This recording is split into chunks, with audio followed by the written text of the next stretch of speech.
Good morning. And Good morning. let me do our big intro and then I'll bring you on in. Okay, so Welcome. we haven't actually started to record what'll show up on the show yet. We're officially kind of live, but then We're we'll live. turn this. Okay. Well, then let's go. Hey, If we're Carly, live, Cool. let's go. Let's do Carly, it. Carly. Yes. Good morning, Ivan. Good morning. I'm trying to start video. It says you cannot start your video because it is disabled by the host.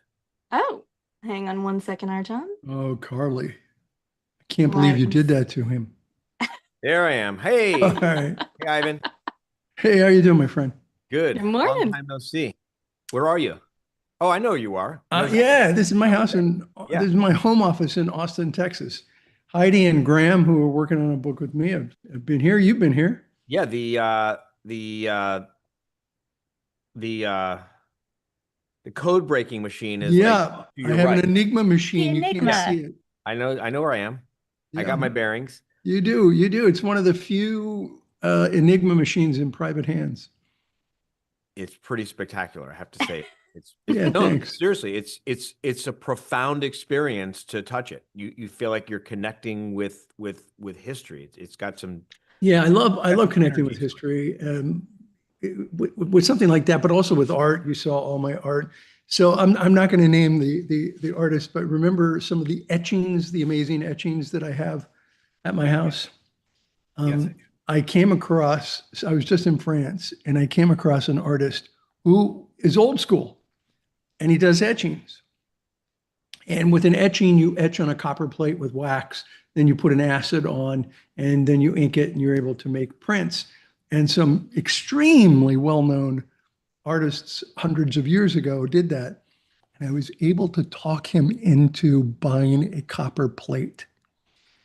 None of them sell. You have to die as an artist to find one of these copper plates because they always destroy them.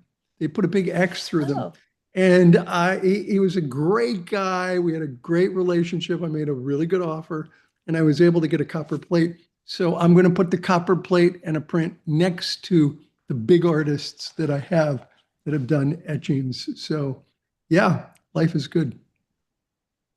It's not the same thing, but it's sort of like people who buy an original cell from a Disney animation or something. It's exactly what it would be like. Yeah, it's a good analog. That is so cool. Yeah, it is cool. Can I get And he a left some of the ink on, so it's going to dry and you're able to see the small image. table? I don't need a tablecloth or anything. Just a I'm- table. why does he X them? Like, why do artists X them and like get rid So of they them? can never be, well, and that's a good catch. That's exactly what they do. And he did it to the back of the plate to show me what he would have done to the front of the plate. They do that because they want a limited number of Mhm. copies. And so in order to make sure that when they pass, that their heirs don't start printing copies. And Wow. and that's why some Or etchings anyone are else. called lifetime etchings. They're done during the artist's lifetime. So, Wow. Learn Because- something new every day. Because part of it, Heidi, is that the quality of taking the copper plate, Hmm. depending on how the work is done, the quality of the end product is different. it goes down. Okay. So the artist wants Oh. to supervise to make sure that it's done to their quality. Because if it gets out of their hands and someone just starts doing a bad job of doing the proper press, then they're Mhm. The It gets, qualities. it gets yeah. blurry. And I bet none of your audience thought they'd get an art lesson before before we got started. I liked it though. I found I it don't really need the interesting. tablecloth. Shall we get started? Shall we do our official intro today and jump right into our content? Yes. Let's do it. Okay. Well, welcome to the Million Dollar Referral Machine for lawyers. This show is for you if you're a lawyer whose work does good in the world, and you know that your law firm could do even more good in the world if you could attract more clients. It is a fact that lawyers have been using so-called old-fashioned networking to build huge books of business for generations. It's also a fact that it's precisely because so many lawyers have become so enamored today with social media and digital marketing that old-fashioned networking is working better than ever in the legal industry. Networking can be used to reliably build your first million or several $1 million book of business. It works in every single legal practice area imaginable. It levels the playing field because it requires very little working capital for a small law firm to develop and maintain a highly profitable networking program. A good networking program contributes to being able to have more reliable revenue for a small law firm, which cascades into so many other benefits for the business. And it's fun. Yeah, you heard that right. When done right, networking can and it should be fun, especially if you're an introvert. Hands down, networking is the absolute best way for a lawyer who's an introvert to build and maintain a huge book of business. And now, let me give you just about a minute and a half of background, because this show is not really what you might be expecting, since it's not really a podcast. This is more of a performance art piece. So Dr. Ivan Misner is the founder and chief visionary officer of BNI, that's Business Network International, which with more than 11,000 chapters worldwide is the world's largest referral networking organization. Called the father of modern networking by both Forbes and CNN, Dr. Misner is considered to be one of the world's leading experts on business networking. And RJon Robins was once a struggling solo lawyer with no money. And he used BNI-style networking to jumpstart his career. And today he's president of How to Manage a Small Law Firm, which with more than 600 of some of the most successful small law firms in the country under management. How to Manage a Small Law Firm is the leading provider of management services for small law firms in the world. So one day, Sir Richard Branson, yes, that Sir Richard Branson, he introduced Ivan to RJon, and they eventually decided to co-author this book together. And to be sure that these two very busy entrepreneurs could actually get their ideas down on paper, instead of just having the world's most profitable conversation about networking a small law firm into a 7-figure business all alone on the beach, they enlisted the support of legendary book wrangler Heidi Justo to interview them both and help make this book a reality. Now, this book is being written in parallel, based on Dr. Misner's amazingly effective book-in-a-box method, which RJon used to bang out the outline over one very long breakfast in Paris. And now Heidi will be interviewing them both in parallel to get their take on each of the big ideas that any small law firm owner can use to build a huge book of business for yourself, even if you have no working capital, even if you have very little free time, even if your law firm is already a 7-figure business and you want to grow it into an 8-figure, and even if you're just graduating from law school and you haven't even started your own law firm yet. Each episode of this podcast will have 2 parts. The first part will give you the opportunity to be like the proverbial fly on the wall, to watch and listen in as a best-selling book comes to life. And during the second part of each chapter, we'll open the lines for your questions, both live and the questions that our audience has been sending in. So with that, let's join Heidi, Ivan, and RJon in the studio. Ivan, RJon, Heidi, welcome again to the show. Thanks so much for being here today. Thank you so much, Carly. And I think shall Jennifer's we? the only one in a studio. You Yeah, what? thanks, Carly. Thank you, Carly. I was just saying, I think Jennifer, the producer, might be the only one of us who's actually in a studio. Ivan's in his own office. Heidi's in her house. And I'm in Yeah. a crappy conference room in Key Largo with a white backdrop behind me, so you don't see how crappy the conference room is. Yeah, but wait a minute. You're in Key Largo, so don't whine. Oh, I'm not whining. Okay, I'm not good. All whining. right, just. I'm not whining. I've been out fishing 15 of the last 21 days. I'm not whining, believe me. All right, good for you. Good for you. It's just funny that we call it a studio. Yeah, a studio. Well, you know what's amazing is when I started doing interviews, I started doing media interviews 35 years ago or so. You had to be in a studio. Yeah. You could not sit in front of your computer with a nice microphone, mind you, but you couldn't sit in front of your computer. Well, there was no computers when I started doing the interviews, but you had to actually drive to a studio and sit with the host in order to do the interview, which was really interesting. I thought I was a big shot when I thought I finally made it. I did my first book was doing an interview, went to a studio, morning TV show, live TV show. And the guest before me came in dressed as a vampire. Oh. And I'm like, are you a guest? He's like, yeah. I said, what's your topic? He said, vampirism. And I thought, well, maybe I'm not such a big shot afterwards because I'm going on after the vampire author. So yeah, now we can do interviews all over the world like this, and it's truly amazing.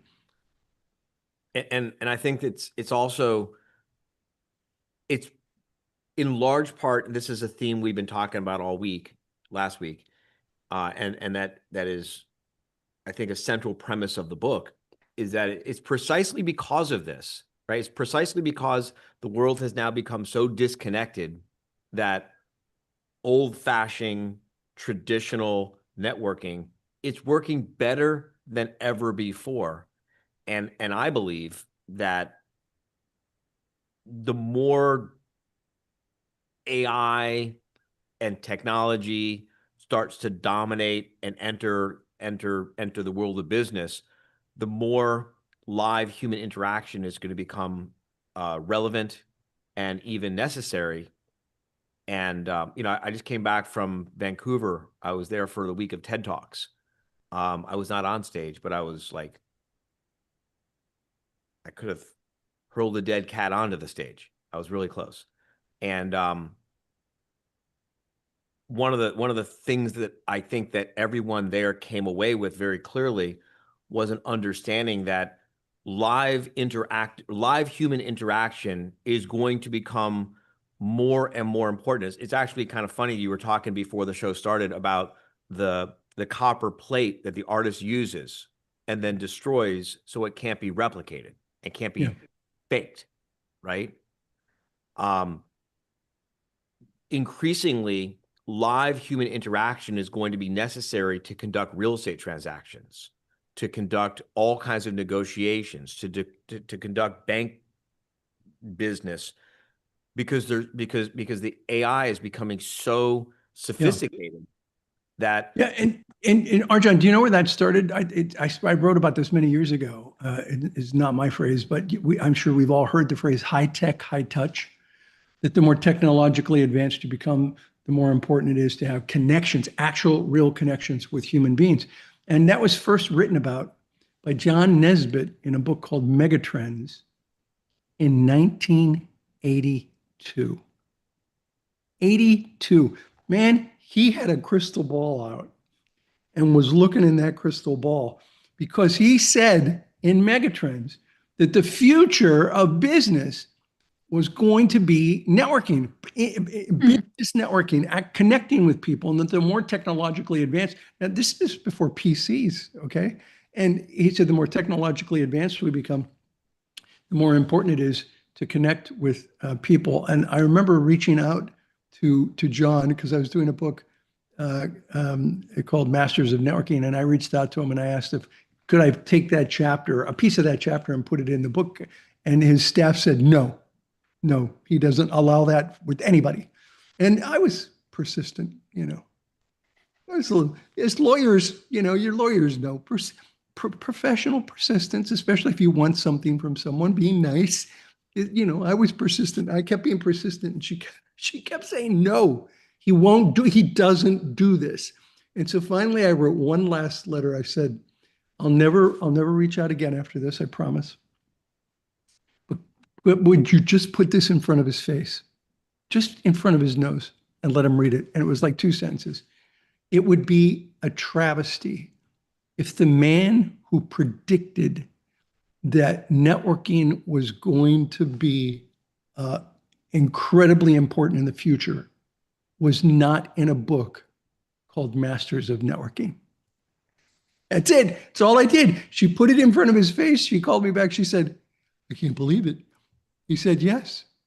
And so John Nesbitt, who said high tech, high touch in Megatrends, is in my book, Masters of Networking. And man, he called it. The more technologically advanced we become, the more important it is to have human interaction.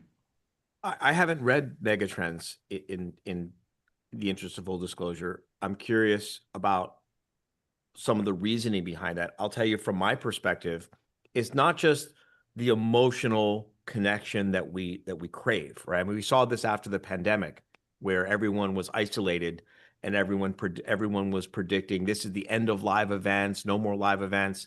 Well, let me tell you, the live event business is bigger and better than ever before, precisely because everyone had a year where they didn't have any live events and everyone was craving to get back to live events. I'm actually coming at it from another perspective, in addition, not instead of the human connection.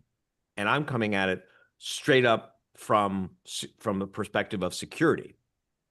We manage over 600 law firms, right? So we see the beginnings of big trends happening before most people recognize that this big trend is about to happen, just because of the volume of firms we see, right?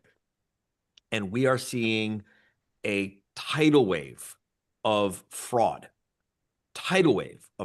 Of the 600 of the 600 law firms we manage, let's call it, and it might be like 5 something or 6 something at any given time that I'm talking, and maybe if someone listens to this a year from now, it'll be over 1,000.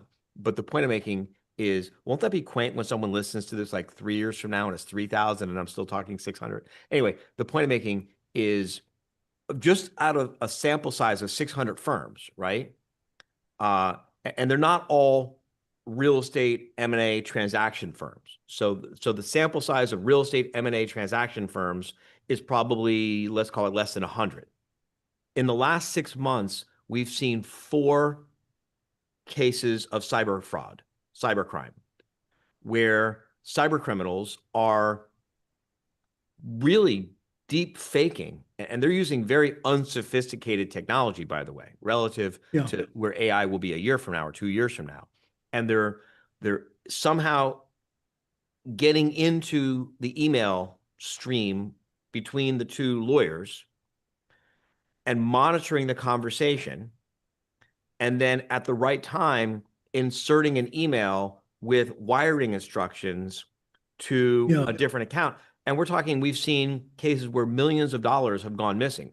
Fortunately, none of our members have lost too much. One of our members, when it was all said and done, after the FBI, after everything was done, she ended up losing like only $30,000 or $40,000. Another one only lost $10,000 or $20,000. But we've seen our members who are on, fortunately, not the wrong side of the transaction, where the lawyer on the other side is out, in one case, $3 million, and none of this is insured by FDIC, right? This is like a business. No, you have to carry special insurance to get that. Cybercrime insurance, which, by the way, no one has enough of. But probably not. I will tell you that BNI has been the potential victim of this over and over and over again, but we have a good IT team that has caught all of it, and staff has been trained. Always take a look at where's that message actually coming from. Look at it, and take a look at the link before you open it up. And so we've yet to been hit by that. Fingers crossed. 10,000. You got to be careful. You got to be really careful. And I think where you're headed with this is that in-person connection is more important than ever. Yeah. I predict that we will be at a place in the not too distant future. How's that for specific? Not too distant future. I'll always be right when I say that. But seriously, I think in the not too distant future, we will be at a place where you will not be able to conduct certain transactions without being there in person to prove that you are who you say you are. Yeah, that's possible. I think it's necessary. It will become a necessary requirement of the insurance companies will require it in order to provide insurance, or they're gonna exclude it from the policy. The point is, live in-person networking and relationship building is already and will become even more relevant and more important than ever before. Fortunately, we're writing a book about it. We are. And fortunately, I run the world's largest in-person networking organization. We do still have some groups. 16% meet online, 16% are hybrid. but the overwhelming majority of our groups are, in fact, meeting weekly. So we literally have 11,300 groups that meet every single week in person or a small percentage online. And one of the things we talked about when we were, we'll call it on the beach, was on the beach, we doing were business on the beach. We were literally on the beach. We're just not like name dropping too much. Carly name dropped a little bit in the intro. I'll leave it up to you if you want to name drop. I'm gonna just let people use your. Well, I think she already did that, and he's an amazing human being. He is cool. My experience is Branson. I've been there several times and had great experiences each and every time. So anyway, one of the things we were talking about is now I've just completely lost my train of thought. Oh yeah, that's it. The average BNI chapter really should have at least about 5 attorneys in it, right? Because the family law attorney doesn't compete with the immigration attorney. The immigration attorney clearly doesn't compete with the criminal defense attorney. The criminal defense attorney clearly doesn't compete with the bankruptcy attorney. The bankruptcy attorney clearly doesn't compete with the real estate attorney. And so every chapter really has space for at least 5 different niche practice areas, which you are both 100% correct and 100% on the wrong side of most opinions in BNI. Oh yeah. Well, they're wrong. Now, I'm right. The chapters that are most successful get what you're talking about, because an attorney gets in and they specialize in one area, but they have this instead of a law of abundance, they have this law of scarcity, this scarcity mentality, and so they don't want some other attorney in. But the chapters that do the best do exactly what you're talking about. And the first time I saw that was in New York. And it was years ago, and I walk into a chapter and there was 3 attorneys, and I said, "Oh wow, your chapter has 3 attorneys. That's really good. You're cooperating. It's good." They said, "Well, no, we don't have 3." I'm like, "You're all members, right?" And they're like, "Yeah, we have 5." Wow, okay, you have 5 attorneys, and so I get all 5 of them together and we talk, and I say, "How does this work?" Because you could do these other areas of law, but each and every one of them said, "I could, but I want to be considered an expert in this niche. This is the niche I want to be an expert in." And so, I remember one guy saying, I would quit before I did family law. It's just not it's not my thing. And in the family law would be like, "Oh God, I don't want to do contract law." And so, they were working. I think an entrepreneur or a lawyer is either working in their flame or working in their wax. When they're working in their flame, they're on fire, they're excited, they love what they're doing, they're passionate about it. When they're working in their wax, it takes all their energy away. So there were 5 attorneys all working in their flame, willing to refer business that was their wax. They could have done it, but it was their wax to somebody else. And they said, "We get more referrals from each other than any other 5 people in the chapter." Now, I was blown away by that, and I was in San Francisco a couple of years later, and there were 3 or 4 attorneys, and I'm like, "Wow, I was just in New York a few years ago, and they had 5 attorneys," and they're like, "Yeah, so." Like, "Well, that's a lot." Like, we have 7. You have 7 attorneys, and RJon, it was exactly as you described. They were all in a niche. They all focused on their niche. They got tons of business, a lot from each other. And they had this abundance mentality. And when you go into a networking environment with an abundance mentality, you're way more likely to be successful if you find the right business partner. And I don't mean partner legally, but a business associate. Then yeah, it works really well. Yes to everything you just said. And there are really, look, I've been doing this since 1999. This is all I've been doing, working with tens of thousands of lawyers to start and build.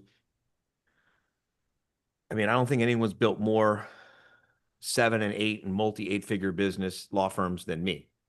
And I'm telling you, every single time, without exception, that we can get the owner of the firm to pick a lane, to pick a niche. Yeah, pick a lane. the business grows faster, it becomes more profitable, referrals go up. Here's the thing. Staff morale goes up, staff productivity goes up, profitability goes up, because think about this. You have to document intake procedures. The intake procedures for a family law firm are not the intake procedures for a bankruptcy law firm.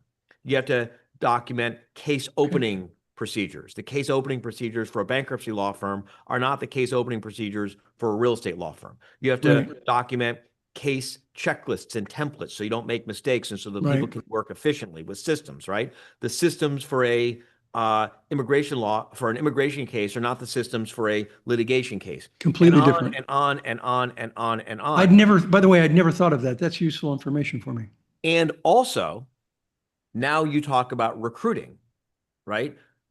The people who are going to be the people who are going to be the A players, the superstars, right, are going to be the people who believe in the mission of the firm, right?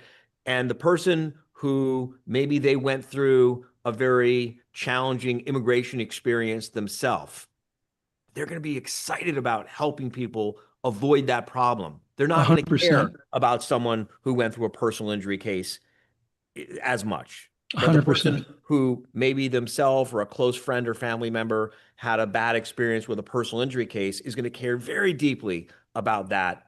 And so it's going to help you with your recruiting, your retention, your staff productivity. Every single thing you said about from a marketing standpoint, yes to all of that.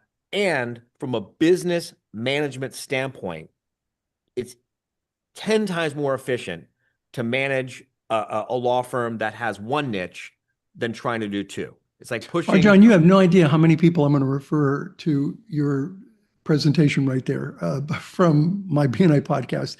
I'm just going to say, go to, X number of minutes within this podcast and listen to it, because I mean, you just nailed it. And that works in many professions, residential real estate, commercial real estate, rental real estate. Every chapter should have at least 3 different real estate people in a group, and on and on and on. Because when you specialize, you're much more likely to get referrals, and you're going to get referrals that you like doing. You're going to be working in your flame and not in your wax. I work with 3 different realtors, and they all know that I work with 3 different realtors, and none of them are upset about it, because one of them is my commercial realtor, who manages and deals with my commercial investments. Right. The other is my high-end residential realtor. And the other is the realtor who works with like the lower end investment properties, let's call it. Right. Makes total sense to me. And any good realtor would recognize that and have no problem being in a network with other realtors like that. Well, because how are they, I mentioned to you earlier, I've been out fishing 15 of the last 21 days, right? Yes, in Key West. Key Largo. Key Largo. Point I'm making is the guides. These guys are out, and women. My boat captain is a woman, by the way. But the fishing guides that I've been with happen to all be men. They know where the fish are. We're like, okay, so what's going on? They're like, oh, the mahi-mahi are at 900 feet today. How do you know that?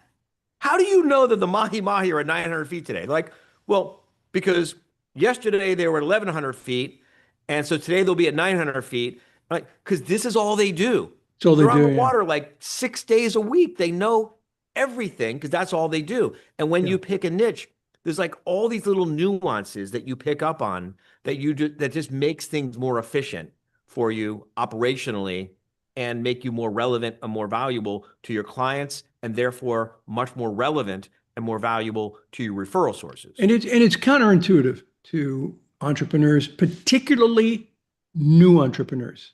It's counterintuitive because they want to do it all. Oh, it's an opportunity for business. I'll take it.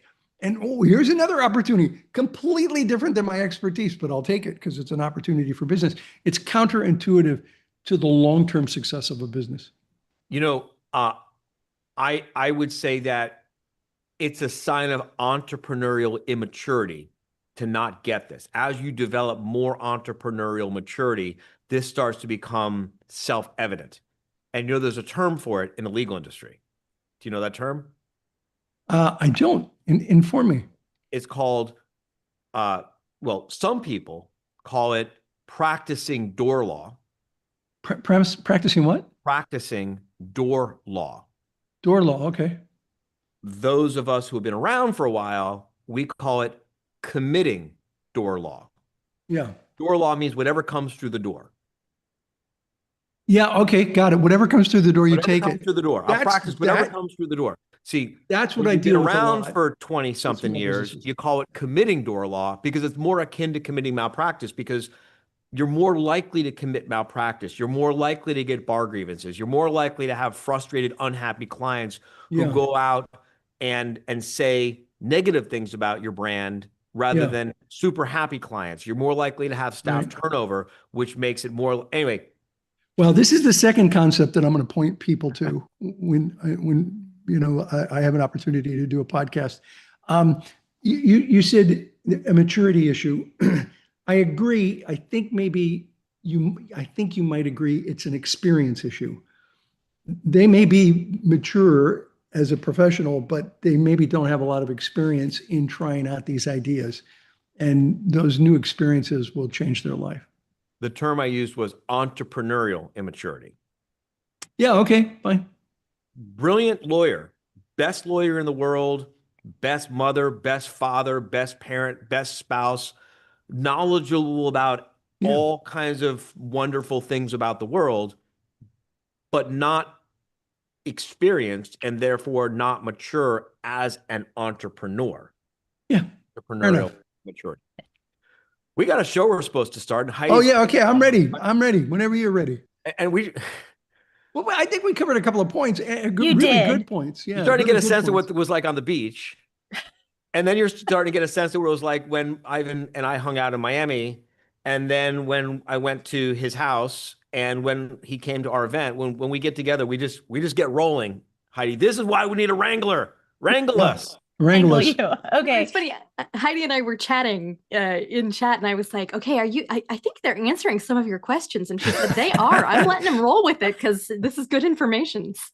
Yeah, because I had some questions prepared, and some of them you've already addressed. So I want to ask, and I don't want to spend too much time on it, but I'm curious about the personal experience. Did you both have like this major aha moment when you realized that referrals would be a significant way for you to grow your own businesses? And like, was that really a turning point in your careers? Do you want to start, Ivan? Sure. I absolutely did. When I started BNI, I was a management consultant, and I found out very quickly that you don't get new clients by advertising. Not for a business consultant. It just didn't work. And so I got all of my clients through speaking engagements. So I did the rubber chicken circuit, Rotary, Lions, Kiwanis, and spoke. And then I did. I asked for referrals. And so I went to a lot of networking groups that were really mercenary. I would leave those meetings and I felt like I'd been slimed. I had to go home and get a shower because everyone was trying to sell to me. And I went to these other groups that were really social. It was happy hour and hors d'oeuvres. Nobody was doing business. I didn't like those. I wanted something that would take a focus on business, but not be mercenary, and a focus on relationships, but not be social. And so I formed my own group that I thought would do what I was looking for, which was to build relationships, but to do it in a business environment where you're really doing business. And I mean, it just took off. I mean, the story's longer, but people just kept asking me because in BNI, we only take one person per classification. Now you might have 4 or 5 attorney classifications, but it's, one classification. And this one person, her classification was represented. And so she couldn't join. And so I said, okay. And I opened a second group. And at first I said, no, this isn't what I do. I'm a business consultant, but she talked me into it. And I opened a couple more, and they asked me to open chapters. And I said, no, this isn't what I do. And they talked me into it. And I think my moment came at the end of that year. So it was December of 1985. And Heidi, I've told you this story. It was my Brody moment. Mm-hmm. Heidi's helped me with several books, both as a developmental editor and a co-author, and is helping RJon and I with this book. My Brody moment was at the end of 1985 when I took some time to reflect and think, where do I want to be in 5 years, and how was last year compared to my goal? And I was like, what happened? I opened 20 BNI groups, and I wasn't trying. And it was like, what happened? Why were people so hungry? And I realized we don't teach this in colleges and universities. And Sheriff Brody, RJon, was in the movie. He was a character in the movie Jaws. And for the first time, when you see the shark, you really see the shark come out of the water as Sheriff Brody is throwing chum into the water. And Sheriff Brody turns to the captain of the boat and he says, I think "You're we're going to need a bigger boat." Yeah. And it's such an iconic scene, an iconic phrase. But that was my life at that moment. It was like, I'm going to need a bigger boat. This is going to be way, way bigger, because we don't teach people how to network. Certainly not in law school, and not even in business school. I can't believe that, but we don't teach it in business school because most full-time tenured professors in business have never run a business. And so they don't, that's why we don't teach sales in business school, in most business schools. And so that was my moment. And now we have over 11,300 groups. Thank you. RJon, how about you? Did you have, can you look back and identify a moment? Do you have your Brody moment? No, I did everything I could to avoid networking. I didn't like networking. I didn't want to do networking. I tried to figure out everything to avoid doing networking because I am an introvert. I do not like being around lots of people. I like being with individuals who I have something really in common with, but I do not like being in groups. And I had, to Ivan's point, no one ever taught me how to function in a proper networking environment.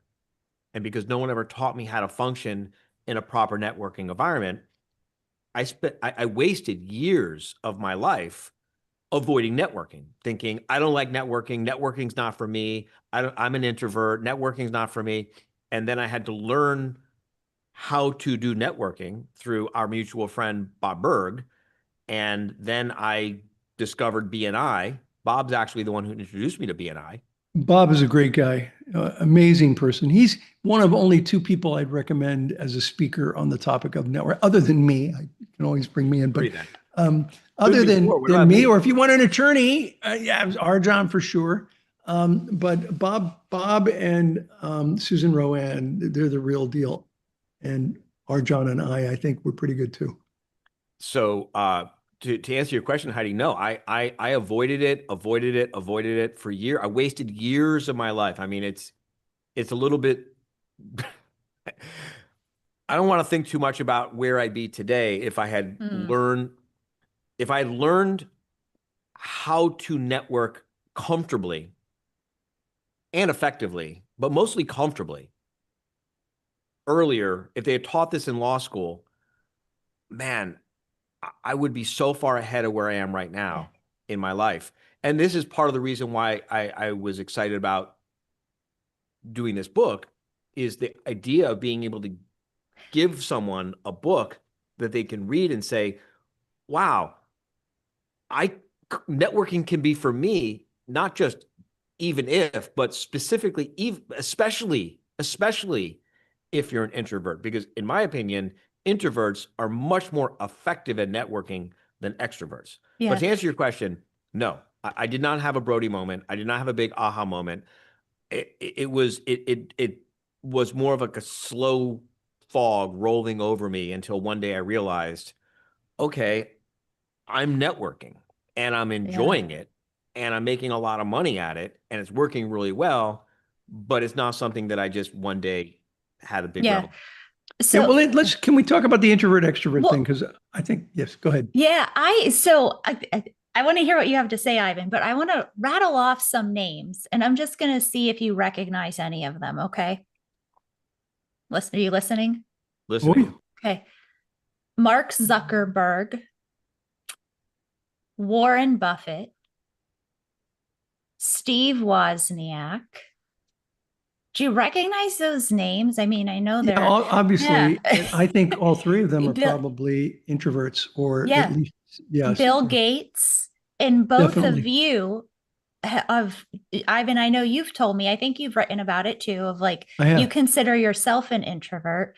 Well, no, I took a RJon, test. okay. I took a It's been test because, verified you're an introvert. well, what happened was, I was having a conversation over dinner with my late wife, and I wrote a blog on this. And I said to her, "Oh, you know me, I'm such an extrovert." And she's like, "No, you're not." And I'm like, "What do you mean I'm not? Of course I'm not. I run the world's largest networking organization." And she's like, "Well, if that's what you want to believe, that's okay." And I'm like, "You can't just say that." I'm like, "I'm a keynote speaker. I'm not an introvert." I thought it was a bad word, right? And now I'm annoyed that she called me an introvert. So I literally went into my office. Now, this is probably 12 or 15 years ago. 15 years ago, I went into my office. I got on the internet and I took a test. And it said, "Congratulations, Ivan Misner. You are an introvert who is a situational extrovert," which means that if you're talking about a subject that you really understand well, you come across as an extrovert. Or if you're with close friends, you come across as an extrovert. Otherwise, you're totally an introvert. Now go apologize to your wife. Okay, it didn't say the last part, but I did. And then I had an epiphany. An epiphany. I mean, think about this. I could have started any kind of network I wanted. I didn't want to start a network with hundreds of people, everybody meeting and mingling and connecting. And because I just felt uncomfortable with that. What did I do? I started a network with a number of people, 30, 40, 50, 60. And we have some now that are much larger. But I started it with, like 30 people. I could get to know them. I was comfortable with them. I'd meet them every week. I'd build a relationship. And then it was all of a sudden, oh my God, I started a network for introverts without even thinking about it. I And the thing, did. and the thing that I love about it the most is, just from my standpoint as an introvert, is there's structure, Yeah. there's an agenda, there's a point of being there. We go there, we follow the agenda, we get to the point, and I get out of there. And Yeah. like, as long as I'm on task, see, people think I'm an extrovert because I'm on stage in front of lots of Yeah. people, right? People don't You're realize probably that a the best place, situational extrovert as well. well, I say that the best place for an introvert to hide in a crowded room is on stage, Fair right? enough. You don't have to really interact with people the way that Yeah. extroverts like to interact with people. And in a well-run, well-organized, intentional business networking environment, it's a perfect place for an introvert because you get to just put your blinders on and you're on purpose and you're Yeah. on task. And I'm there to do what I'm there to do. And when I'm done, I leave. And I love it. Yeah. Or you talk to the people you're comfortable with and you have a conversation. Yeah, but that's part of being on purpose, being there on task. Agreed. You're not talking to them about the weather and the weekend. You're talking to them about the purpose of the meeting. The meeting is to talk about networking, and we're here to talk about networking, and we're here to talk about business. So we'll talk about business, we'll talk about networking, and we're not going to make small talk about a bunch of stuff that I just don't like talking about. No, we don't want to scare away the extroverts. So BNI can be for extroverts as well. Extroverts do well in BNI. The one thing that I would urge, I mean, both, excuse me, both Bless you. introverts, excuse me, I'm sorry. Let's take two. Both introverts and extroverts can be good at networking. Introverts just need to learn how to meet and connect with people. Extroverts have to learn how to listen and how to ask questions. Extroverts are great at meeting people, and they're happy to introduce themselves, but what's their favorite topic? Themselves. And so what you have to teach an extrovert is how to listen and ask questions. What you have to teach an introvert is how to meet people and connect. Which we cover both topics in this book. Yeah. So Yes. can I ask a follow-up that is about the asking questions and stuff? Yeah. Okay. So This one specifically is for you, Ivan, although of course, RJon, if you want to chime in. But previously during these conversations, RJon and I have discussed Bob Burg's 10 feel-good questions. And you probably know what those are as well, but a couple of them are like, how did you get your start in the widget business? I could talk. What separates you and your company from the competition? So those types of questions. Do you have any like top questions that you recommend people, maybe especially extroverts, use, or introverts rather, use to facilitate networking and building relationships? I do have a couple, and I've quoted Bob's questions. I think I quoted them in the 29% Solution, one of my books. And I love, how'd you get started in the business, and what do you enjoy most about the profession? I love hearing that. That's very telling about the individual. And then there are 8 more questions that he has. There's one question that I end with, and I talk about it in the 29% Solution. And you can't start with this question. If you start with this question, people are going to be like, who are you and why are you asking me this? You got to get people to open up, right? And a good networker has 2 ears and 1 mouth and uses them both proportionally. So you get, it's like this interview where we just get to talk. You ask questions, we get to talk. So once they've opened up and they feel comfortable with you, you ask this question, and this is a powerful question. What's your biggest challenge in the business right now? And you'd be shocked how many people tell you, well, yeah, my biggest challenge right now is this. And that then gives you an opportunity to potentially refer them to somebody that can help them with that. Hey, I know somebody that might be able to help you with that. Or I can refer you to an organization that handles issues like that. And then you end up helping them. And that's the best. If you want to move a relationship on quicker, a force multiplier in the process is to find a way to help the person you've just met. And when you find out what their biggest challenge is, then if you can solve it. I mean, I'll give you my best example of that was a person who said, business is great. I mean, my business is just fantastic. My biggest challenge right now is making donations to charitable organizations. I have feast or famine years. I'm making money every year, but some years I just make so much money I don't know what to do with it. I want to give it away, but I don't want to give it all away that year. And then other years, I want to give away less money because business is great, but it's not enough for me to create my own foundation. And I said to him, are you familiar with community foundations? And he said, no, what are those? I said, well, community foundation, they're all over the world. At that time, I was in Southern California. I said, the largest in the United States is the California Community Foundation. You can create a fund inside the California Community Foundation, and you contribute.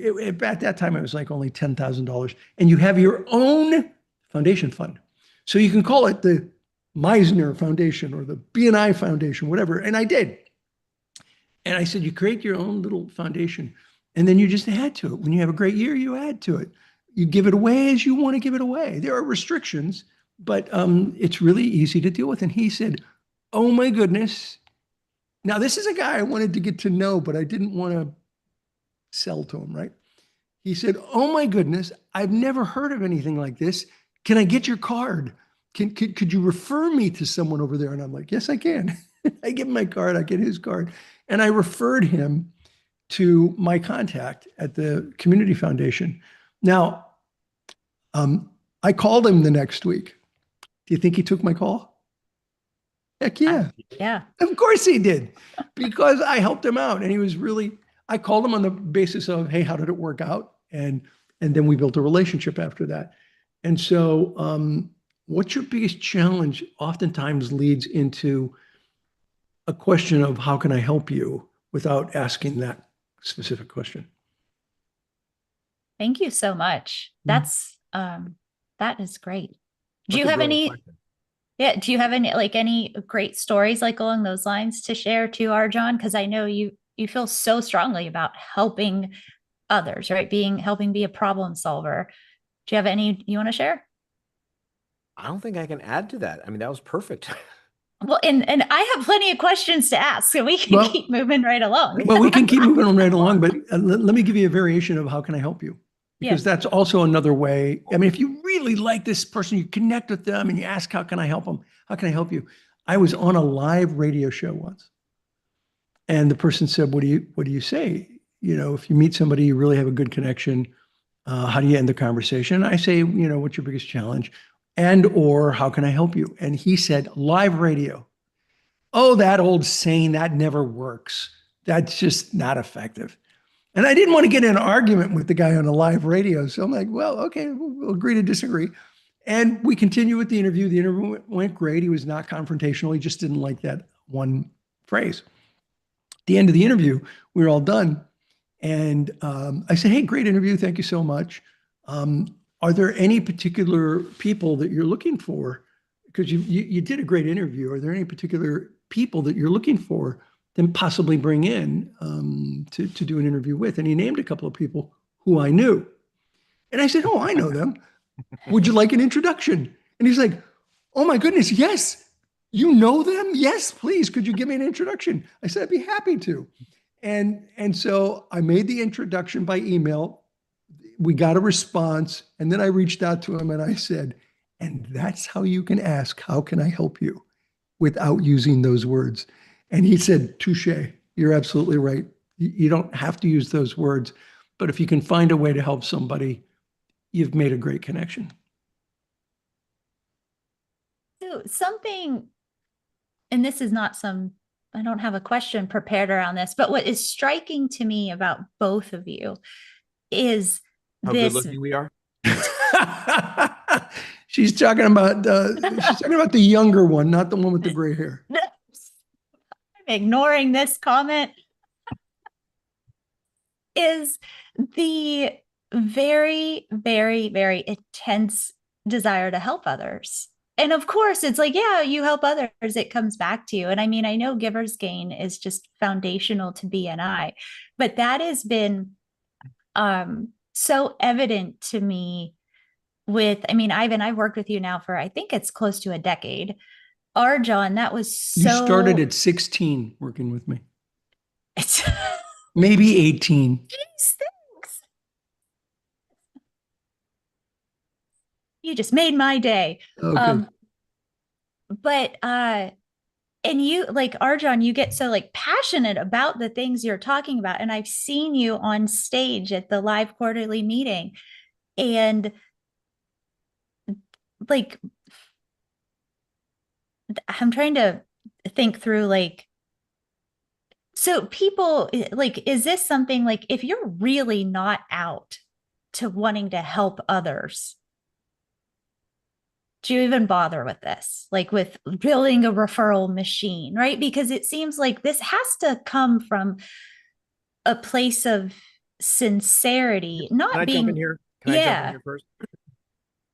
So how to manage a small law firm.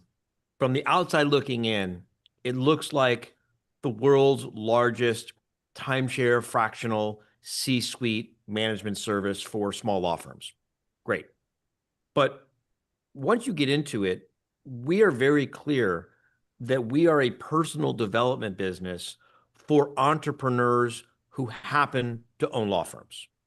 Make sense? Yeah. And if someone is listening to this or watching this, or perhaps if this gets into our book, if you find yourself genuinely not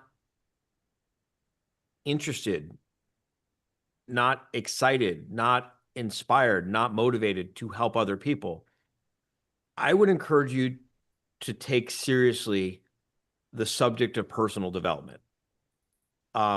Because it's worth doing the work. It's worth doing the work to unpack and uncover what's preventing you from being able to experience this really joyous area of life as a human being. And if you need the following as your motivation or your reason or your excuse to do it, it's so damn profitable, right? It's so profitable. So, maybe you get into it for, the financial gain, and then you discover you love it and you discover this whole new area of joy and happiness in your life. But in all sincerity, it's a better way to live. And it's a natural way to live. This is how human beings evolved. For thousands of years, we've evolved as social creatures who need to work with each other to survive in a hostile environment, right? And I understand that law school screws us up. Law school does some wonderful, beautiful, amazing, spectacular, great, admirable things to sharpen our mind and help us think things through more clearly and all that stuff. And it also messes us up in some ways that make it that make it harder to enjoy some of the most amazing things that life has to offer, and also makes it harder to build a profitable business. So that's my take on it. I think that's a great take. I think our philosophy of giver's gain in BNI is not only a great way to get business, it's an even better way to do business, because by helping other people, they're going to help you in return. And one of the books that you worked on with us, Heidi, was Infinite Giving, and we say there you don't have to be an infinite victim. So at some point you can say, hey, wait a minute, this has got to be a two-way street. So you have to have some guide rails around that. But I think it's important. I did another book. I don't recall if you worked on this one. I did a long time ago. Did you work on the Networking Mentor with me? Yeah, so the second edition of it. The second edition, yeah. Second edition. So I've got a concept in there that's I'm in it, Heidi, the wife, because I was like, there. the protagonist's wife doesn't have a name, and you're like, fine, we'll name her Heidi. Yes, and I think I put Dana, my assistant, in the book as well. I think so. Yeah. So in there's a strongly held philosophy that I have, which is we all have people in our story, people who've made a difference in our life. It might be just one thing they did that just changed the trajectory of our life, or it might be a lifelong series of things that they did that helped guide us and coach us. And that's important. That's really important to understand. The only thing more important than who's in our story is whose story are we in? Whose life have we changed? Who's out there saying, wow, RJon really changed my life. The things he taught me changed who I was as an attorney. And, I love what I do more. BNI has changed my life. Heidi, her writing has changed. That's way more important than who's in our story. That's important to us, but whose story are we in? That can be important to many people. And the life that I want to leave is to be in people's story in a positive way. By the way, you can be in people's story in a negative way. That's not what I'm talking about. It's about being in people's story in a positive way. I heard a version of this story a little bit different that inspired me years ago. And I'm going to try to explain it. It was actually a marketing piece that I read. But basically, the story goes, it's a story about a person who someone has saved their life. Someone has done something that has literally saved this person's life. Yeah. But the person who saved the life of the person telling the story was in a position to be able to do so because of the work of a third party who the person whose life was saved never even heard about, never even knew about, right? So imagine the lawyer who helps defend a person who's wrongly accused of a crime. And that person who's wrongly accused of a crime, instead of their life going one way, down, not good, they're able to do something really great with their life that positively impacts, other people. And all of those other people whose lives are positively impacted would not have had a better life were it not for the person who was defended by the attorney who was wrongly accused. And the attorney who was able to be in a position to defend that person was in a position to defend that person because they learned how to manage their business and do the marketing and do the sales and train their staff and create the systems and create the procedures. And that's the kind of thing that really inspires me and my team all the time. When we think about, you take 600 law firms and just assume that the average law firm is going to touch the lives of, let's just say, even if it's just 100 people a year, was that 60,000 people a year who we get to feel like we're making a difference. Right? Yeah. And then if you start thinking about the lives of all of the staff in those law firms, the numbers just become like truly humbling. Yeah. And we really go through what we do with a sense of humility and appreciation of the magnitude of how important the work is. It's not just a marketing thing or a sales thing or a management thing. It's really making a positive difference in the world. And everyone has the ability to do that. They do, and sometimes they don't really think about that. I'll give you a good lawyer story in BNI. We had a chapter, and they were talking about Andy Bounds from the UK talks about the afters. What you have to do is talk about what are things look like after you did what you did. Don't just talk about what you do. What's somebody's life look like after? Yeah, and so. We were doing this session in a BNI group, and this attorney stood up and he said, I help people get divorced. You're divorced after. I don't know what else to say. And one of the women in the chapter, and attorneys, they have to be confidential, but she didn't care. She's like, Anthony, a number of members know that you represented me. You can't just say that. She said, you helped me sleep at night. When I hired you, I was in such a bad place in my life. And I thought my world was just crashing in on me. And when I hired you, you just went in and took over, and you got my life back together in ways that I don't think you'll ever understand. You helped me sleep at night because I knew you had my back. And maybe she went on to have another marriage, and maybe married, created new children and created new relationships. No, Ivan, when we came to Austin with you came and visited and were nice enough to do some lessons, unprepared because you didn't know what you were stepping into. I kind of lured you into it, but you were nice enough to teach some impromptu lessons at what we call the gas call workshop, which stands for give a shit. And that the idea there is that we have our members call former clients years later just to say, hey, I still care about you. What's going on in your life? What's still happening? Where can maybe I be of value to you?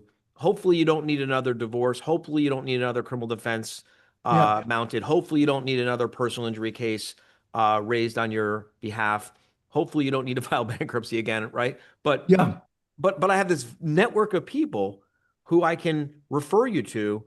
What's going on, right? And that's not just a marketing tactic, right? No. That's also a staff morale tactic because, one of the things that happens is the staff of a law firm, you see the person come in, hurt, and then the case ends, and then you never hear from the person again. Right. And the next person comes in hurt, and the case ends, and you never hear from the person again. And it's extremely valuable for staff morale. And again, I'm going to talk about just we can talk about the human aspect of it, staff morale, people feel better, blah, blah, blah, blah, blah. I'm going to talk about it in strictly practical, pragmatic, financial terms, right? Staff turnover is one of the leading wastes of money in a law firm. If you can reduce staff turnover by even 10%, you're liable to increase your profits by probably 30 or 40% in a law firm. right? Yeah. And giving your staff the opportunity to hear those after stories Yeah. is enormously profitable for a law firm. Yeah. Profitable, and it just feels good. That's why I'm leaving you with the feel good stuff, but I'm speaking to the attorneys who are like, hardened and like, I don't go for that soft stuff and like all Yeah. those kinds of people. And I'm trying to put it in very practical, profitable, Well, pragmatic, let me even give if it you to you don't care in about people, something. do it anyway terms. Let me give it to you in something that's pragmatic and feel good. Many years ago, when I was studying for my doctoral degree, my emphasis was in organizational behavior and leadership. I read an article by Frederick Hertzberg, Herzberg, Frederick Hertzberg, and the article was it was Harvard Business Review, and it was called, I love the title. One more time now. How do you motivate employees? That was the title, and it was research based, and it talked about the work you do being important, and it's satisfiers and dissatisfiers. Bosses tended to be a dissatisfier. People would quit because they were dissatisfied. But one of the satisfiers, now there's data with this, one of the satisfiers was feeling that they made a difference, that their work made a difference. And it's a hard data point, and it goes back 60 years. So this isn't anything new, but I keep seeing it over and over again. If people feel like they're making a difference, they stay. Look at teachers. Why would you want to be an elementary school teacher? I'd rather commit ritual seppuku than to be an elementary school. I was a substitute teacher in elementary school for one day, and I'm like, I'll never do that again, ever. But I know elementary school teachers that just love it. Yeah, they got problems with the school district and whatnot, but they love teaching kids. That's what you want. You want people who love what they do. And Well, that goes back to the giving point them the story at the end helps them get to love what they do. that goes back to what we were talking about at the very beginning, why every BNI chapter should have multiple practice areas. And I'll just say of lawyers, but you could apply this to probably any profession, because the person who loves doing family law, they love doing family law. They're genuine. They're sincere. Yeah. They really love it. The person who loves immigration law loves doing immigration law. They're genuine. They're sincere. They love it. The family law attorney, I would never want to do immigration. The immigration attorney, I would never want to do family law. That's okay. That's why the ice cream store has all those different flavors for everyone. Yeah. And you don't have to love it all. Just pick one thing and love it, and just let yourself love it. It'll be profitable for you. Yeah. If you love what you do, you're much more likely to be successful at it. No question about it. And you got to have the skill too. The skill helps. If you love what you do, you're much more likely to get the skill. True. Right? Because if you love it, everything you do in the beginning is hard. Everything you do in the beginning is uncomfortable. Everything you do in the beginning is awkward and weird and potentially even embarrassing. Right? Yeah. But if you love it, you keep doing it. You keep doing it. You keep doing it. You keep doing it. And then one day you wake up and you're good at it. And then you feel comfortable doing it. And then it just, quantum leaps from there. Yeah. Let me put it in a couple of sentences that I use. I've got a graphic on this. Passion does not produce commitment. Commitment produces passion. That if you're passionate about something, you're not necessarily, I know a lot of people that really want to lose weight. They're not committed. But if you're committed to something, then you can create passion out of that. If you're really committed, commitment produces passion. The license plate on one of my cars is decide, DCIDE. The decision comes first. Once you make the decision, only options are yes or yes. And if you keep doing it and doing it and doing it and doing it and doing it, you eventually get good at it, and then you get comfortable with it. Yeah. But people wait till they get comfortable. Like, oh, I'm going to wait till I get comfortable with this. It's like one of my biggest concerns with this book is that someone's going to think that they need to read the book cover to cover before they start putting things into action. Right. Just take one thing from the book and do it. And you'll start getting results a little bit. You'll start getting a little bit more comfortable. And then you'll have, who is it? Thoreau, I think he said, the way to get the energy to do the thing is by doing the thing. Just get going. Was it Thoreau? I don't know. I know the phrase, but I don't know if it was Thoreau or not. I was actually maybe it was talking to RJon. Carly, who I just at all times assume has an encyclopedic knowledge of all things literary. I am Googling fiercely already. Give me 2 minutes. What are all those books doing behind you? What are they, decorations? You think Thoreau's back here? Should be. Philosophy is one of those that I struggle. Thoreau is poetry. What are you talking about? Oh, okay. Then I am dead on both counts, guys.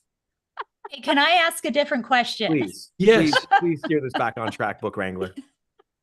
Okay. So we've been talking about some really bigger picture important things. I feel like with having both of you in the same Zoom room, and I don't ask a really just nitty gritty question, I'd be missing the mark. So with both of you as introverted networking experts, okay, I'm going to set the scene. I'm about to enter a formal networking event and I'm nervous, right? Walk me through, and Ivan, I'll have you start.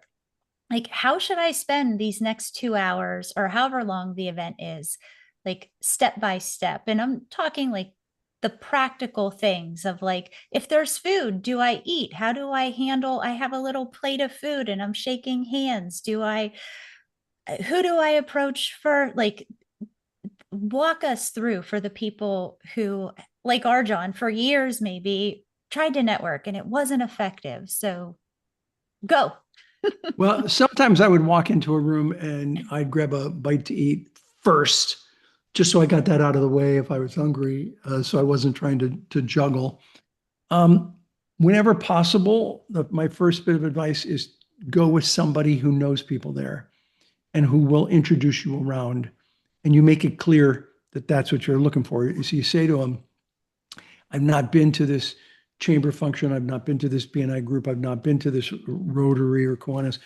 You're a member. You've been involved. Would you mind introducing me around? Mm-hmm. And then that makes it easy, because now you're not, hi, my name's Ivan. Nice to meet you. You get somebody who's introducing you. It helps a lot. So I would try to find somebody. If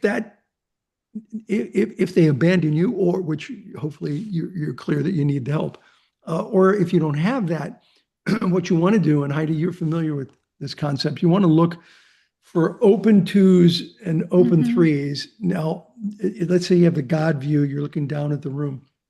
A closed two would be two people having a conversation perpendicular to each other. And it's hard to break into that. You can't. An open two would be like a V, where people are standing like this. So it's easy enough for somebody to walk in, step in. A closed three would look like a triangle. An open three would look like a U, and et cetera, et cetera. And a huddle that's closed up, you can't get into. For the introverts, this is counterintuitive. The huddle is easier to slip into than an open two. Because in open two, you're one of three, they're going to notice you immediately. But if you have an open huddle of people, 4, 5, 6, 7 people, and there's an open spot and you slide in unnoticed for a few minutes, right? And then finally somebody's going to say, hey, it's nice to meet you. And you start to have a conversation. So look for the open twos, open threes, open groups. And if you are running the group, train people to always stand in open twos, open threes, and open groups. Wow. I remember I did a webinar, a live presentation on this, and I explained it all. And I'm having a conversation with the BNI member, and we're standing like this. And he looks at me and goes, Ivan, we're standing in a closed two. I'm like, oh yeah, right, sorry. And so we went, boop, we open it up. Within 30 seconds, a third person comes in. Now we're in a closed three. First person looks at me and says, closed three. Yep, open it up. It's a 4, and then a 5, and then a 6, and a 7. By the time the circle got to 8 or 9 people, I slipped on over to another group. But it works so subconsciously Yeah. and yet so effectively. Look for open twos, open threes, open groups. Okay. Another question then about this. There's a And science. RJon, do you have something? oh, yeah. There's a science to what Ivan just described. It's called the study of proxemetics. Proxemics, yeah. Proxemetics speaks to that. Also, I mean, it's. I'm not going to try to summarize the entire body of work, but just one last point. If you happen to be much taller than everyone around you, stand sideways. Don't stand facing them. Stand sideways. You'll be much more effective. Well, I'll look into that. I've never had that problem because I'm about average. I have never had that problem ever. Okay, well, okay. So if the other person is much taller than you, yeah, and you find yourself feeling intimidated, turn yourself a little bit sideways to them, create that open two that Ivan's talking about, and you'll find most often you'll start becoming more comfortable, more even. And this is the stuff where I hear this stuff and it's like, okay, you guys are so approachable, so friendly. We're laughing, we're joking. And it's like, you are next level with knowing this stuff, right? Like other people who talk about networking, no one ever talks about body positioning and training people to do that. That's just, so what else? What else is just well, not there's even... more on proxemics, which RJon was talking about that I think is interesting. And the research that I have done has found that, and we're talking about small distances now, that two men will stand further apart than a man and a woman. A man and a woman might stand slightly closer. Two women stand slightly closer. And so there's actually gender differences on the distances between people. But here's where it gets really interesting to me. There's cultural differences. So as a rule in Western society, the proxemics is about arm's length, roughly. Again, it could be partial of an inch one way or another, depending on the gender. But for the most part, And it's depending on the city. What's that? And depending on the city, and depending on the city, yeah. Wisconsin, they're going to tend to be more comfortable, closer together. That's possible because, well, they might know each other, and if you know each other, you're going to be sitting closer together. But what's really interesting is that in some cultures, cities tend to be more comfortable, closer together than people in. And that is very true in countries like India, where if it's arm length in the United States or in North America, it's like, it's like finger length. I mean, they get right in your space and they know it. And it's, I've talked to them about it and it's kind of humorous. But you have to, as a Westerner in that culture, not be put off by it because it's a whole different cultural dynamic in terms of how close you stand to somebody. And in other countries, let's get real. Now you want to do like networking graduate level. In other countries, if you go to Muslim or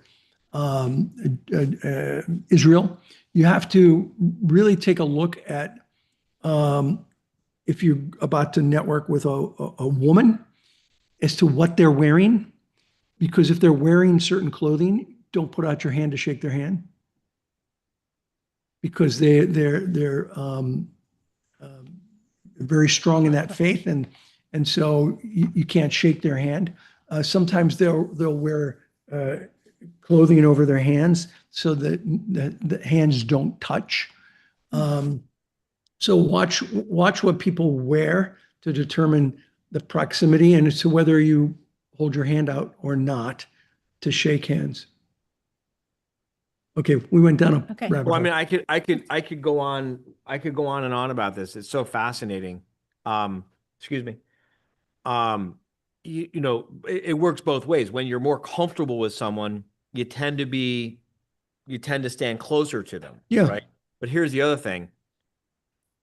By standing closer to someone, it tends to accelerate how quickly you get comfortable with them. Maybe. It depends on, I think gender comes into play there. I'm just saying, if you take two people and you Yeah. put them close together and they stay close together for a little while, they will tend to get more comfortable with each other.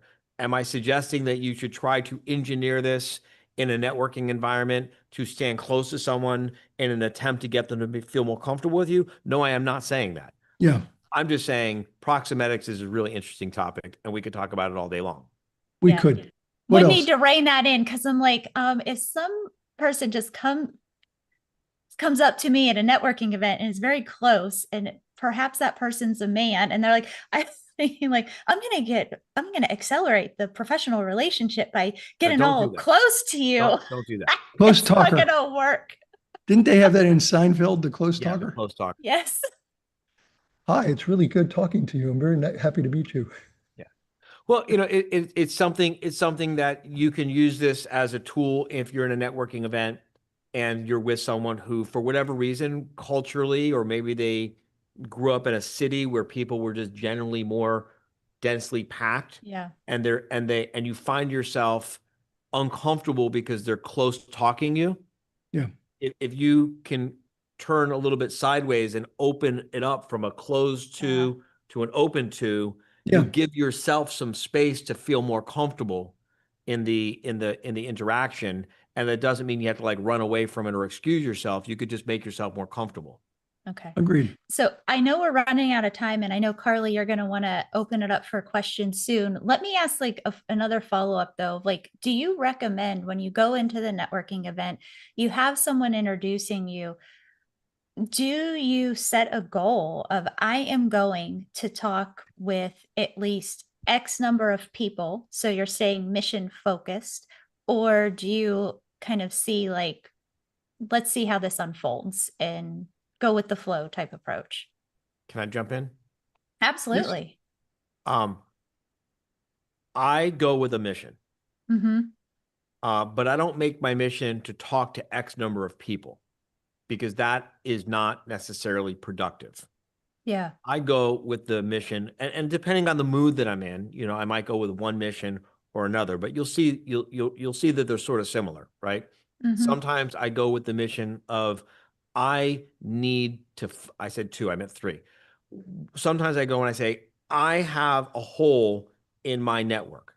I need to find someone to fill this hole. I need to find someone who I can install as my go-to roofer, because I find that I'm in a position where I need to find a good roofer that I can make referrals to. And I'm on a hunt. I'm searching for my roofer, right? And I might meet the roofer, or while networking, I'll say, I'm looking for a really good roofer to add to my network, because I get a lot of referrals. People are always somehow, for some reason, asking me they need a roofer. Do you know a good roofer?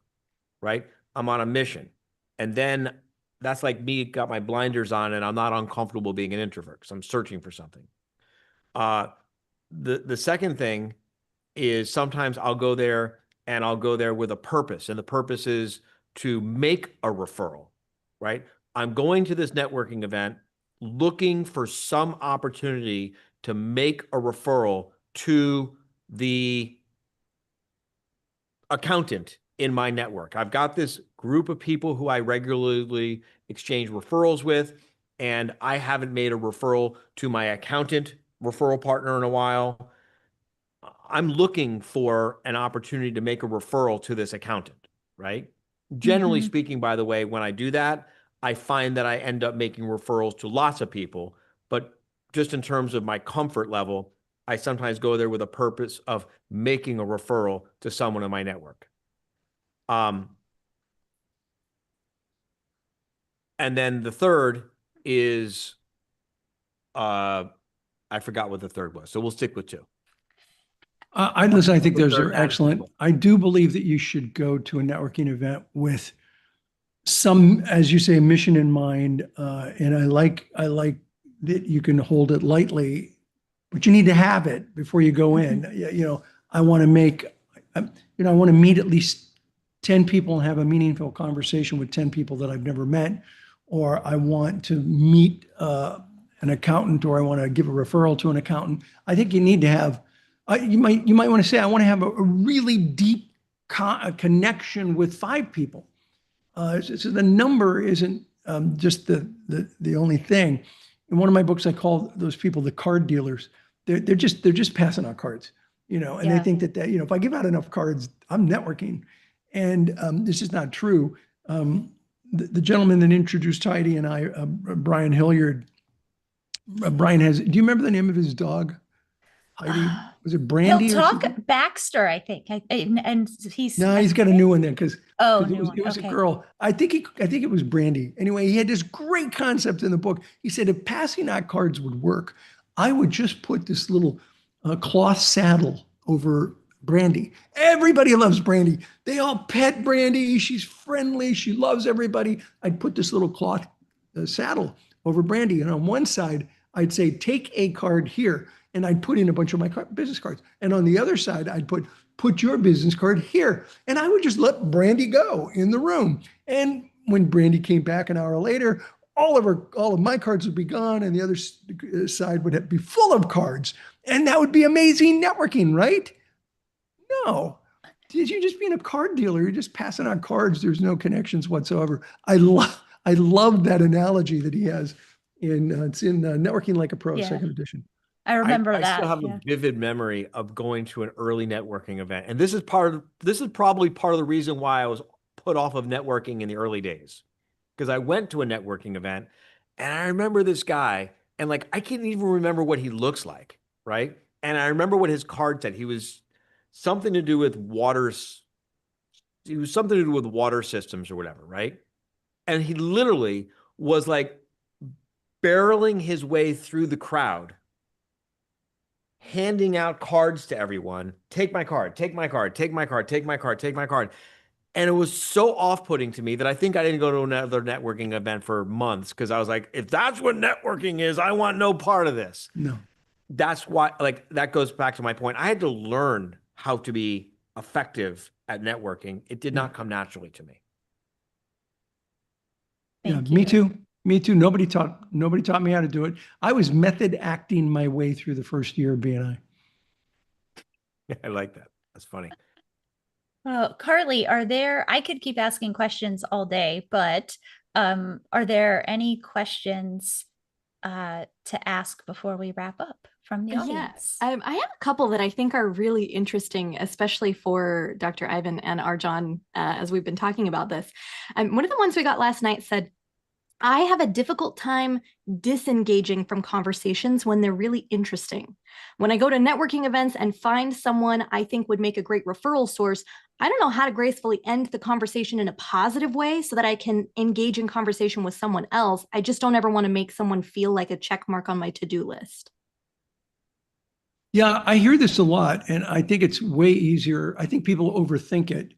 I mean, if it's somebody that you really find interesting, I would say this, I've really found this conversation interesting. I hope our paths cross again. Maybe we could set up a time to learn more, get together for coffee and learn more about what each other does.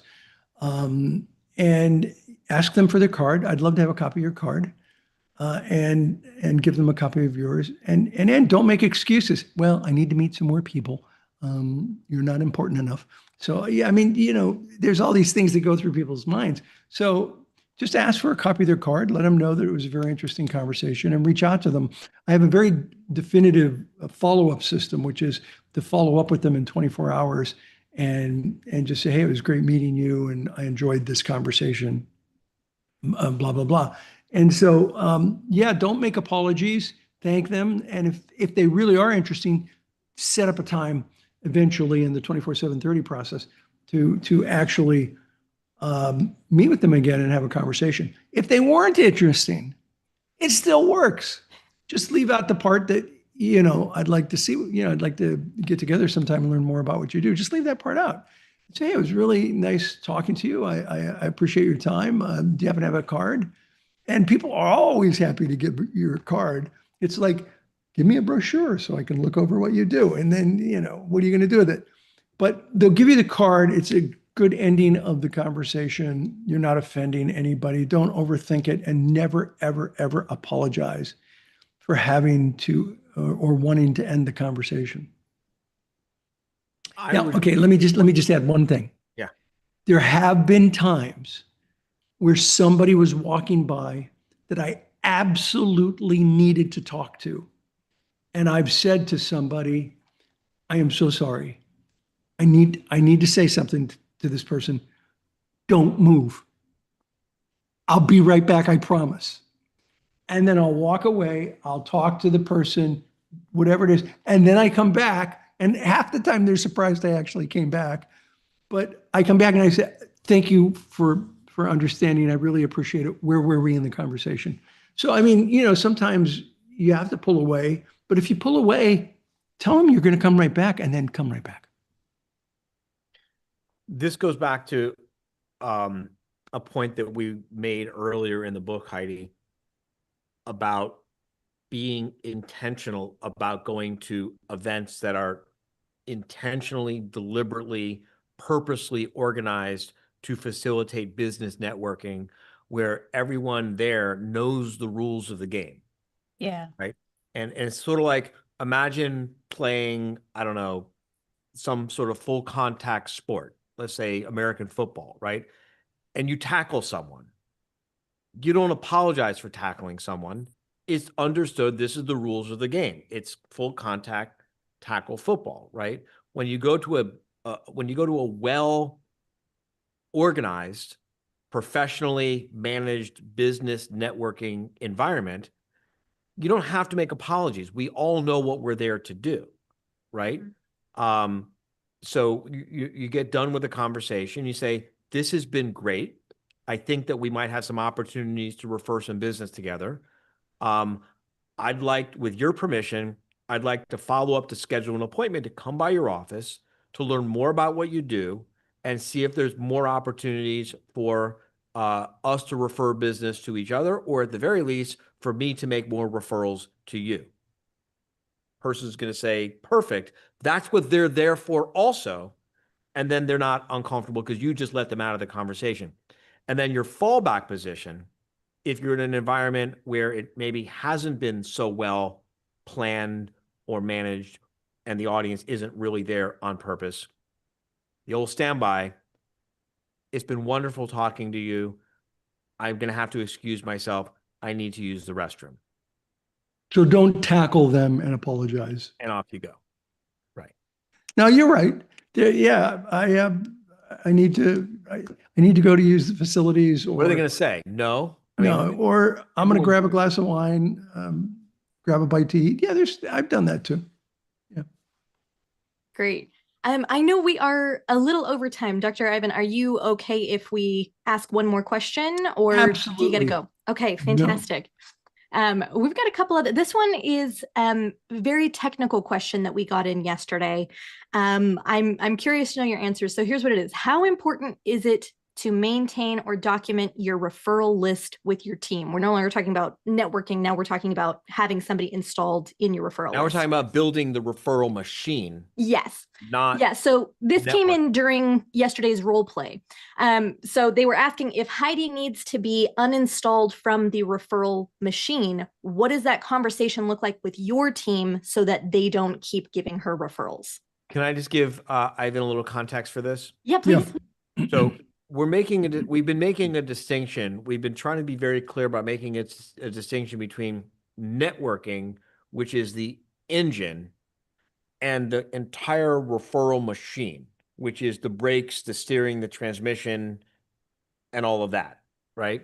So the networking is the engine, and then we install it all into a machine that maintains top of mind awareness, instigates referrals, triggers referrals, does all the follow-up, does all the reminders, and then eventually you get this machine working well enough that it begins to scale and you can begin to hire other people to help you build it and manage it and maintain it and keep it running. And I was sharing the story about how in the beginning, it was just me by my lonesome and I was doing it all myself manually.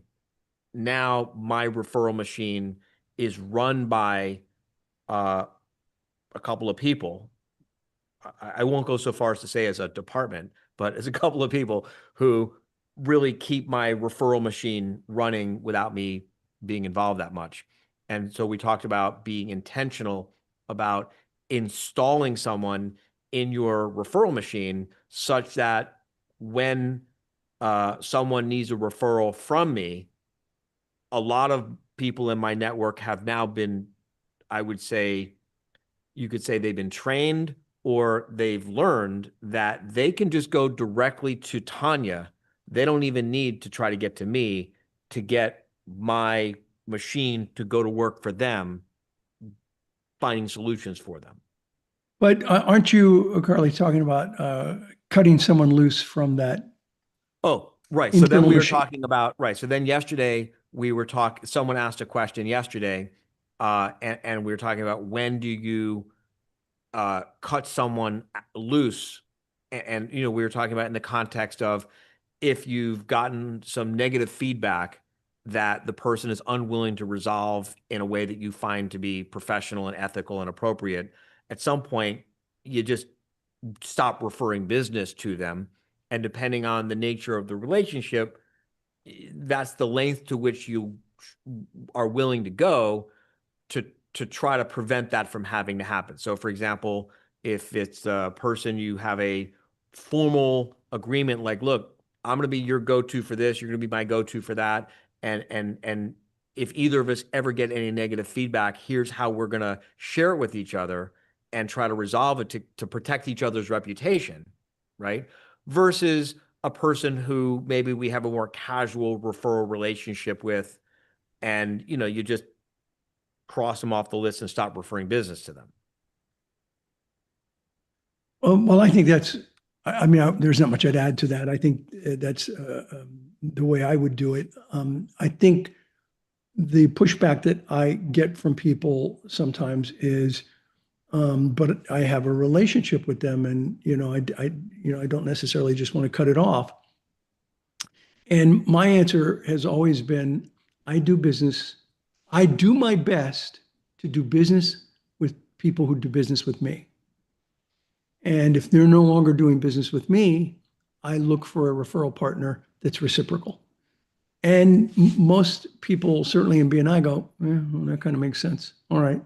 And so you do business with people that you have a reciprocal relationship with. Now, if you cut them loose because they weren't doing a good job, that's a whole other can of worms to deal with. But in terms of, what I say to BNI members is, do business with people that are doing business with you. The specific question is coming back to me that we had yesterday was, what happens if someone's referring tons of great business to me? They're referring tons of great business to me, but I don't feel comfortable referring business to them because of negative feedback that I've received, and they were unwilling to do something to make it right for the person I referred to them. And my answer was, you got to maintain your standards. You have to protect your reputation. You got to do the right thing. You can't sell people in your network down the river. You can't send people to the lions just to keep getting business. That's unethical. Eventually, it would come to bite you in the backside anyway. Yeah. So 100% agree with you. It's it's short-term pain for long-term gain. Right. And in terms of the how formal the process needs to be, Carly, when I was working at the Florida bar at the Law Office Management Assistance Service, we fielded 8,000 or 9,000 calls a year from lawyers on every aspect of starting, marketing, managing, buying. I mean, you name it, a law firm. And, probably, I don't know, 100 or 200 times a year, we would get calls for, I need to know what software to use. I need a legal malpractice insurance agent, blah, blah, blah, blah, blah, blah, blah, everything you can think of. And our technology, are you ready for this, Carly? Yeah. It was a piece of laminated paper. It actually wasn't even laminated. It was in one of those little plastic, like the page protector. Page protector. And when we had to cross someone off of our list, we would just say, I'm hearing a lot of really negative feedback about this person, and I've checked with the person, and I'm not comfortable with how they're responding. I want to cross them off the list, and we would just print the next version of the document, current as of this date, copy it, print it. There's only 4 of us in the office, so the 4 of us had it. And I mean, that's all the technology you need. Don't overcomplicate this. My fear is that people are going to find ways to make this so complicated as to avoid ever having to actually get around to do it. Mm-hmm. Keep it simple. Yep. I think that's a pretty good button overall, right? Because we've talked about a lot of the steps. If I may, RJon, let's go back to one of the things you said yesterday is it's a buffet. One of the things you said today was pick one thing, one step from the book, make that work for you, move on to the next one. Just do it, build your machine. I've really, really enjoyed this conversation, and the entire series has been great for me.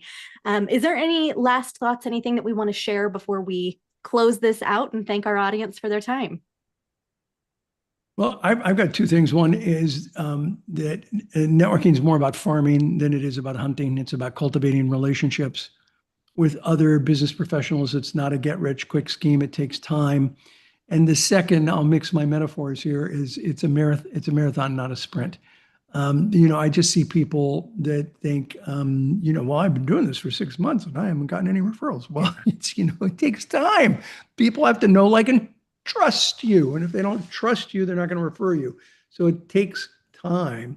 And if you go into it with a system and a process, and as RJon was saying, like in BNI, we have a process. You do it every week. You follow the system. You do the hard work. You learn. You listen to programs like this, and you learn what you need to do, and then just give it time and do the things you need to do, and you're going to get business. You're going to get a lot of business. The last thing I'll say on this is no 2 people that I've ever met who have been really good at networking did it exactly the same way, right? And no one ought to try to do it exactly the way we are going to write in this book to do it. Don't confuse the map for the actual terrain, right? Use this as a guide and make it your own. Bring your unique personality, bring your unique perspective. Pick the different items from the buffet, the ones that work best for you, and do it your way.